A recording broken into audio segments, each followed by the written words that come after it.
Hi, my name is Morten Jensen from the NBA show, and today we'll be discussing Deandre Ayton and whether or not he's become a problem for the Phoenix Suns. Stay tuned. Last offseason, the Phoenix Suns acquired Chris Paul, one of the greatest point guards of all time. The presumption here was that Paul would catapult them up into the upper tiers of the Western Conference and actually put a lot of development minutes into Devin Booker and Deandre Ayton. Now, when we look at the big picture, that's actually remained true, especially in the first part of it. The Suns are 12 games over 500. They are looking extremely competent out there, at least compared to years past. But when you look at the contributions of both Devin Booker and in particular Deandre Ayton, you have to wonder, did the acquisition of Chris Paul really help them? Booker, it was expected, was going to get a ton of open looks, and he would basically become one of those 27, 28, maybe even 30-point scorers by having a guy next to him who could just give him the basketball exactly in the right spots. Yet he's floating around 25 points a game, 4.5 assists, and that doesn't matter. It really doesn't matter. I know I was trying to set it up to really look like he failed, but he's not. He hasn't. This is where stats just does not tell the full story. Devin Booker, despite those expectations being put onto him, is still amazingly effective. He's been outstanding for the Phoenix Suns. There's a reason he made it to the All-Star team as well. This is a situation where expectations came in and actually hurt his reputation, and unfairly so.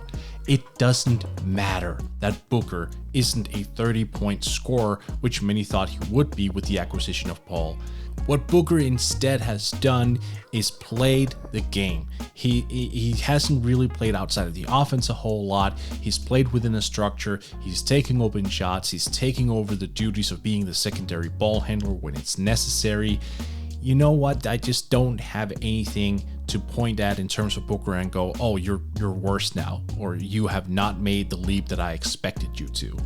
Yes, he had a slow start to the season. I think that is fair, and I think it's fair to say that he did not play up to expectations at that point. But since then, he's turned everything around. He's smarter out there. You can just see how he's making the right reads.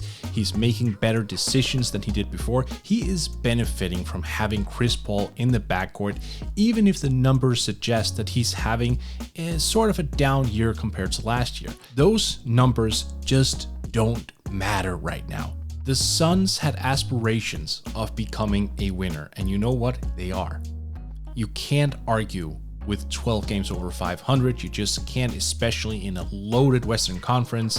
What he has done as part of this Phoenix Suns machinery has been outstanding. That takes us to Deandre Ayton though, because while Booker has played phenomenally and the numbers would suggest otherwise, which hasn't been true, you could argue that Ayton though is in a little bit of a different situation. So full disclosure, he's not playing poorly. I want to get this out of the way immediately. He's not been as big of a problem on the court, especially for the now, because they're winning. But I think it's reasonable to ask yourself, what is the expectation for Deandre Ayton going forward? He took a significant step down in offensive production this year, and this was probably the main guy you would expect to benefit from having Chris Paul on the roster. We're talking about a guy who is 7 feet tall, 250 pounds, athletic, agile, can really move from someone his size. You would definitely expect him to be one of those guys who would break the 20-point barrier and do so in an efficient manner. Yet, right now, we're looking at a guy who's scoring around 14.5 points. Now, the efficiency is there. I'll give him that 59% from the floor. You can't argue with that. It's the shot volume that I think has thrown off everyone a little bit. He's only taking a little over 10 shots per game. And this is a guy who came in as the #1 overall draft pick in 2018. The Suns effectively passed on both Luka Doncic and Trae Young to get him. So you have to assume that the potential there is something they would want to squeeze every drop out of. And this year in particular, that hasn't necessarily been the case. So you're really left in a situation where you have to wonder, is it okay that we as an NBA organization might not be focusing all that much on Ayton's development because we're winning and that is our number one priority? Yes, I think in the grand scheme of things right now, given that Chris Paul is going to be 36 this year, and the window on him and his efficiency is going to close down somewhat soon, I think it's fair that you basically say, just for this 1 year, be a student of the game, give us what you can, and let's not necessarily go into an experiment year where we force feed you the ball and we just give you a ton of possessions to learn from. I actually think that's reasonable. Why? Because winning also helps in your development curve. Right now, Ayton is seeing firsthand what happens when you're a winning team. How defenses are turning over the ball, turning over their attention to Devin Booker, how basically teams are operating against them because they know they're a threat. There is definitely some layers here that he will eventually use to become a better player down the line. So is he a problem? No. Actually, I don't want to say that he is. I think there are some problematic areas. I think he should have been further along than he is offensively at this stage of his career.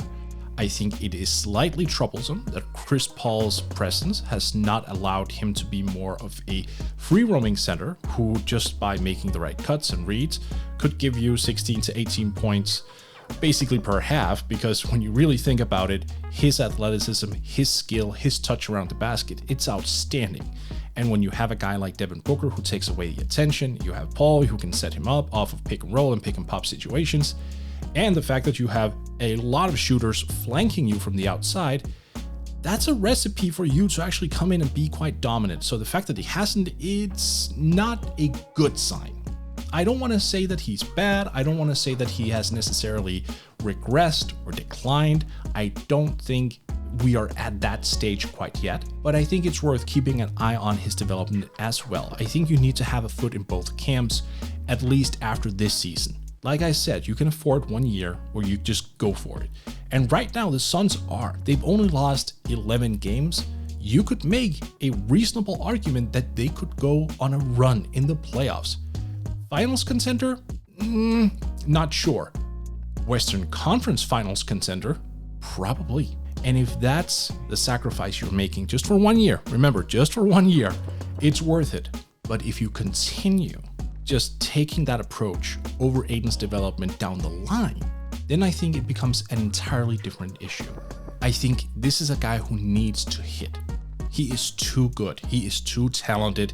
He is too physically imposing not to become a major NBA success. And he's already elite on the boards. He's a developing defender. There are areas here which are incredibly intriguing. So for the Suns, it's also about having his development in mind for next year. Because right now what we're seeing is a lot of focus on the perimeter. Jay Crowder is taking 6.5 shots per game from outside. We're looking at a Mikal Bridges who is really coming on strong. We're looking at a Cameron Johnson who's also a high volume 3-point shooter.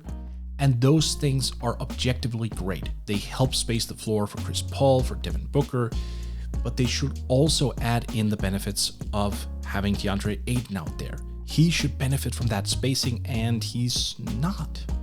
He is being a little bit more passive. He's taking a lot of mid-range jump shots, which I wonder if it's the right shot for him. I think personally he needs to be closer to the rim. That's where he's most effective. That's where he can build himself a career.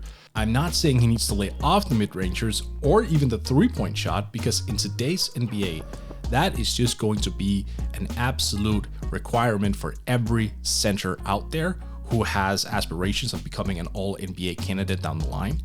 So those things need to come, but in time. Right now though, I need to see Ayton be more assertive inside. I need to see him and his understanding of how he can best apply himself when he does have the help that he has in form of Paul and Booker.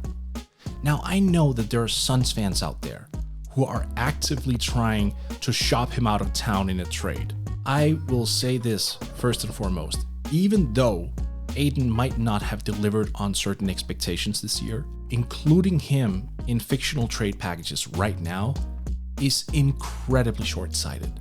I would not do it unless I knew that the return I would be getting was an absolute steal. And I don't know if that package is out there. But trying to rid yourself of a guy who is 22 years old and has these physical tools and has just great potential, especially as a scorer and as a rebounder, and who has come along defensively, to be fair, I don't think that's the right play.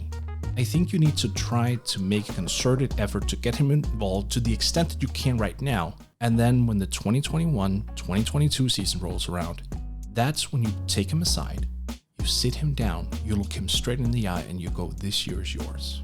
This is the year that you become the next big thing. Because if not, then we can talk about him being a problem, and not in a good way.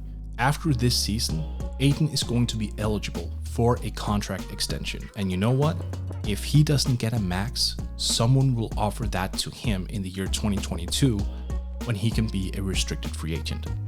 So the Suns right now, they have some decisions to make, and they have to understand exactly where they are with him in terms of development, what his future role would be, how they are going to live life after Chris Paul is not there anymore, because that is also a reality that's going to move closer and closer the more that he ages. So as of right now, no, he's not a problem. But that entire situation could become a problem if they don't attack it the right way.